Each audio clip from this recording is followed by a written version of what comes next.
I remember when Marty Pospisil started making waves in the organization, and you're like, I love this kid. And, I'm trying to think, I don't want to, date you in terms of, you've coached a lot and seen a lot of kids, but you probably had that player coach relationship with hundreds, if not close to 1,000 players. And it sounds like Marty still cracks the top 5 fingers if you had to name them. What about Pospisil makes you smile? Everything for me.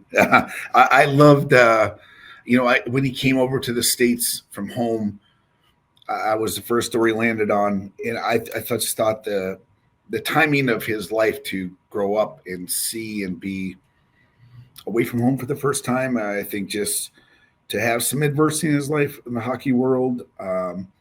He had gone from home to Red Bull to us. Like it was a little bit of a journey in the middle, but just the growth. I think the way he treated adults, the way he was, I don't know. I always call him like dumb as a fox. Like he knew everything that was going on and acted like he knew nothing was going on, but he knew everything that was going to happen. I enjoyed that he wanted to get better. I loved the day that, you get inside the boards. There was a Martin Pospisil that wasn't like the guy that was in the street or the crowd with the kid that was helping him tie his shoes. That was a really cool point. I remember going through that with, at the time Jimmy Cummins would be around because he had the U.S. in the building. And I don't know how you could miss with a kid that was that determined daily to get better. And that had a chip on his shoulder because he wanted it really bad. He's kind of a master of the dark arts too. I know you prefer those to not having them. Yeah, we had some good moments. It would be like, not now, Poss, and then it was too late. I'm like, oh, that happened already. So there was a moment there where being suspended was like a pretty routine battle for him to get through. Yeah, fair enough.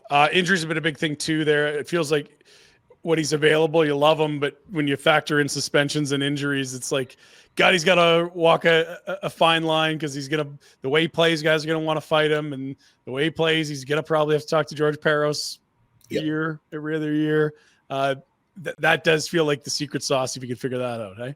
It is. And it's maturity. I mean, you can see for me, I know we were going back and forth a little bit on Poss. Like, I think there's part of him that didn't want to lose a spot in the lineup. So I think maybe, man, I can't be suspended because someone else might come in and take my job. And now I think he's getting a little more footing that way where the old Marty might come back. The Marty party could happen for you guys up there. It's just that edge of his, though, is, I don't know, it's an old school trait that's not always. And for me, that working in the organization, that was a flame. That was like you were a flame when you dance right on that edge, and he does that.